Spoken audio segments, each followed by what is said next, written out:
Just get set up. There we go. Um, I just want to share with you a little bit now about what's on my mind. The other day, my wife and I went to this huge kosher wholesale store in Lakewood. It's called Bingo, like the game, Bingo. Everything in there is kosher. They literally took out everything that was chumetz and replaced it with all the Pesach food. If you can't find it there, it doesn't exist. I couldn't believe it. And it's a wholesale store, so the prices of the meat, which are excellent quality, and they have from different schools with hechshers, and there's a whole lot of people in there all the time buying. The prices, according to what I'm seeing, is very little difference between the kosher and the tray for meats in the regular store, like ShopRite or something. So it's a great store. Anyway, I don't like walking around the store. So Lynn was going down and up and down every single, but it's like a Costco. It's just like a Costco, but you don't have to join it, and everything is wholesale, right? And it's huge. It's huge. So she's walking up and down the aisles, picking out the Pesach food she wants to buy for the week. And then out of the blue, this man approaches me and wants to know if he could ask me some questions. Before answering, I asked him if he was selling something or doing some marketing. And his response was, "No, sir." And he shows me his ID. Nothing like that. I work for the auditing division of the United States Census Bureau. And he's an auditor. And I'm part of a team who was sent out to ascertain how many people are actually in the United States. When I heard that, I looked at him and I said, "You're wasting your time with me because I have no idea." And then I walked away. Anyway, in The King and I, Anna and Louis sing an immortal song. Whenever I feel afraid, I hold my head erect and whistle a happy tune so no one will suspect I'm afraid. While shivering in my shoes, I strike a careless pose and whistle a happy tune, and no one ever knows I'm afraid. I could go on, but you know the song. Anyway, the reason that I'm singing this song is for a good reason. Monday is April 15th. And for many Americans, it's hard to keep our perspective during this time of year.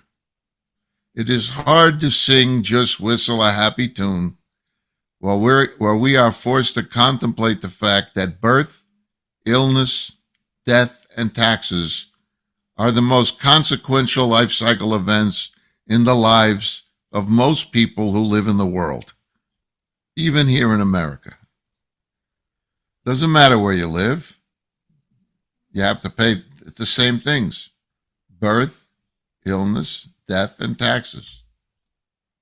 The reason I have taxes last is you pay taxes even after you die.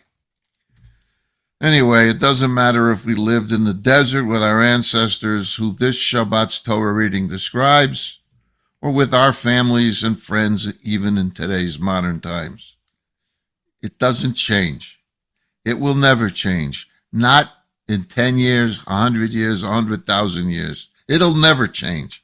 The fact is that people will always be born, they'll always get sick, they'll always die, and they'll always pay taxes as long as human beings exist in this world, with one exception: when the Mashiach comes. When the Mashiach comes, maybe we won't get sick anymore, we won't die anymore, but we'll still be paying taxes. So what are you going to do? Anyway, while it's true that the song may be uplifting, it does nothing to help us deal with what we must face in life.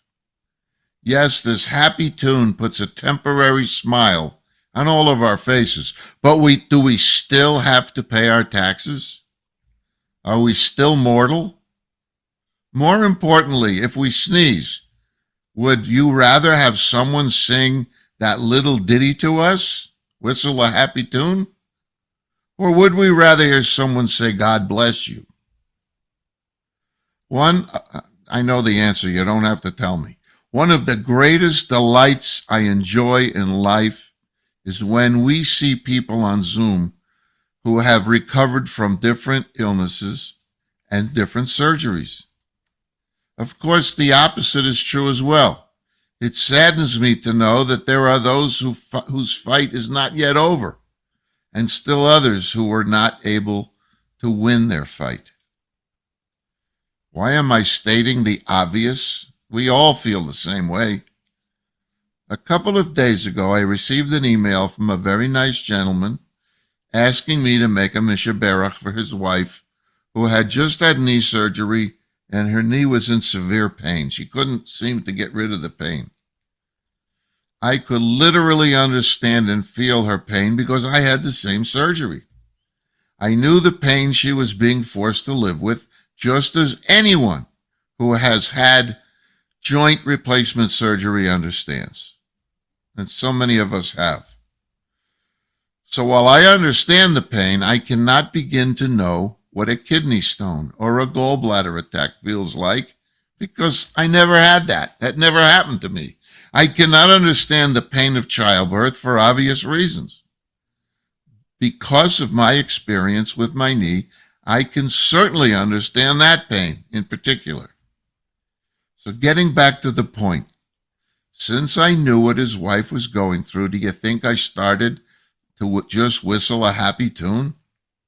That would never have even entered my mind. Instead, I told him that, from experience, in a few weeks, she will be glad she had it done. I thought this would help offer some comfort, since the old adage, misery loves company, rings true for so many. You know, now that I think about it, I could never imagine my life without having had that surgery. In fact, the light went off in my head. For the first time, I understood what today's Torah reading is all about. I never understood it. It was very hard for me. This notion of a Kohen throwing wet ashes with a hyssop tree thing all over, and I couldn't understand it. So the reading is so complex, it's so tedious, and it's downright dull, not to mention apparently irrelevant. I always wanted to know why I should care about Sura'at, and suddenly it became clear to me with that request. The email I received triggered my history of all my medical challenges to flow through my head. I'm not going to review them with you, but it helped me finally understand the Shabbat's Torah reading in its context. I realized this Torah reading is among the rest of this very misunderstood and unappreciated book of Vayikra, because it provides us with a picture of the way life was all those millennia ago. It triggered my memory of my medical history, as I could empathize with that gentleman's wife's knee surgery. I could. To anyone else, my medical history could have sounded boring, but telling him that knee surgery helped me could have made a difference.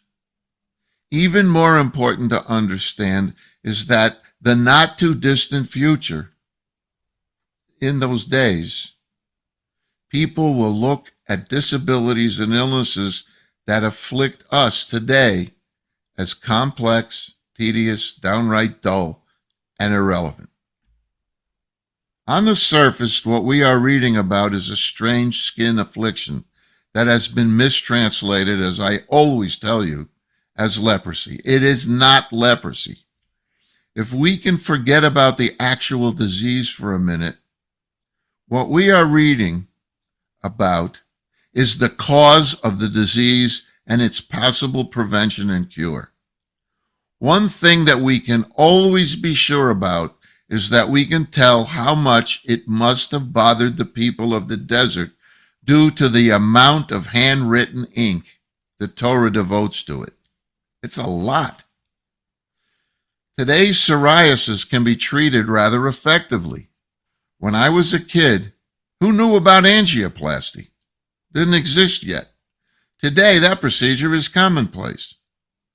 Do you think a few centuries from now anyone will actually care about these things? Do you think our approaches to medicine will appear to them to be any less primitive than those listed in our Torah are to us? One thing is for sure. Even if there are cures and preventions for all the diseases we have today, people in the future will deal with other medical challenges that humankind has not yet had to face. So what this tells us is that nothing really changes. As humankind solves one challenge, new ones replace them. Some we will understand, and others we will remain in mystery. Many of the mysteries of yesteryear have been solved. We read about them, they don't exist anymore. Good. But many of the mysteries we solve today will be replaced by new mysteries tomorrow when these are solved. This proves that God's creation is ongoing in the present.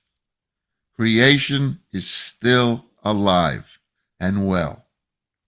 One of the universal truths that we learned from our Torah reading today is that when we face life's mystery, the first thing we do is to look for someone or something to blame. Our Torah suggests that this has always been true, especially when these mysteries have to do with our health. In today's Torah reading, we find people suffering from tzara'at, and that the cure for this condition required no medical help at all, but spiritual intervention. What caused it? Lashon hara, talking bad about others. That's one of the worst things that we can do, and it's guaranteed to give us tzara'at. We get red in the face. We can grow a rash because we're so upset and nervous. Lashon hara. So I got to ask you, if that is the case, how is that different from today? Did that gentleman who called me really want medical advice? Or was he looking for spiritual comfort by asking me to say a mishaberach for his wife? Would it have been better if I had broken into just whistle a happy tune? Or was it better that I said I would be glad to say the traditional mishaberach for his wife's restoration to health? Again, rhetorical question. While the question is rhetorical, today's Torah reading takes this notion even further. In actuality, it talks about blame and fault. It talks more about that than the cause and the cure of the disease. I can remember like it was yesterday when I woke up from the anesthesia after each of my 3 back surgeries. The first thing I said was, "What is such a bad back doing in such a nice guy like me?" But I was in no mood to whistle a happy tune, trust me. So with each new medical challenge, I more closely questioned and examined if my tsuris was genetic or if I had done something wrong. Who or what could I blame for having to endure all this pain? One thing I could have done and didn't is I could have spent more time choosing healthier parents before I was born. My mother had a bad back. My father had all these issues. I could have gotten healthier parents, but I was happy with what I had. Maybe I should have eaten healthier foods, but I like the foods I eat. Maybe I should have exercised more, but I like sitting in the chair.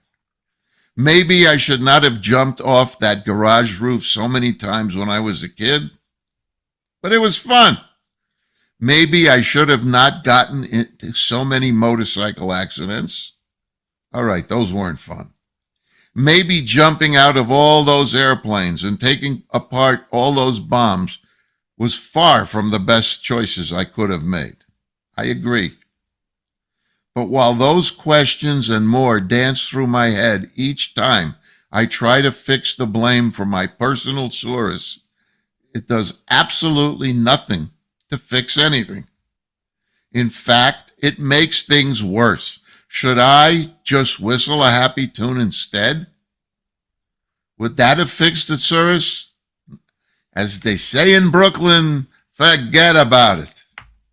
If we look at today's Torah reading, we find Bnei Yisrael dealing with those very same questions. Yes, we all have a natural tendency to want to blame something or somebody. It's natural. Just like those in today's Torah reading, we wonder if it is, in reality, a punishment for some type of sin that we committed. We ask, why me? The difference between then and now is that our ancestors worked not with a doctor for this, but with a Kohen to rid them of Tzara'at. While the angioplasty can clear our arteries, we are told we will have another one or worse if we don't change our ways. To do that, a spiritual source just might be the answer. We have a way of using our brains to rationalize our doctor's logic, our ears to hear what we want to hear, and we can open our souls to understand the spirit that is within us. Can we do that? How? Too many of us have learned to just whistle a happy tune in order to drown out all that important spiritual message, and it causes us not to hear it at all. Studying this Shabbat's Torah reading, we will learn that it is how we deal with our disabilities that matters most. The Torah gives us context. Like most people, I came away from my surgeries feeling like the simplest acts were either impossible to do, very difficult, or at the very least, really embarrassing to try and look like I'm normal when I'm not walking right. Eventually, I recovered, faced what seemed like the impossible challenge of feeding myself with the shoulder surgery, climbing stairs with the knee and the hips and the ankle. Driving was even difficult, and my favorite, jumping out of perfectly good airplanes again. At times, it felt as if I was learning everything all over again. The difference is, as I worked my way through each recovery, I found myself taking less and less for granted and appreciated things a lot more. Yes, I enjoy a happy tune just like anyone, but when we approach God to beg for our health and the health of our loved ones, is a happy tune the right thing to be singing? For most people, achieving spirituality is difficult. Some have never achieved it. Perhaps it's elusive for so many. This Shabbat's Torah reading confirms that this was true even during the time of the Exodus from Mitzrayim, which we should never forget. Without the function of the Kohen, today we look to our Rabbanim and Chazanim to build that spirituality within us. But still, we have to do the work. They can't do it for us. While nobody loves to laugh and to bring laughter to others more than I do, hopefully, when in that position, the response will be much more meaningful than me just whistling a happy tune. And by the way, I got to set the record straight. All the spirituality in the world will not or could not properly inform me as to the exact population of the United States. And to that, I want to wish you all a Shabbat Shalom and an Am Yisrael Chai.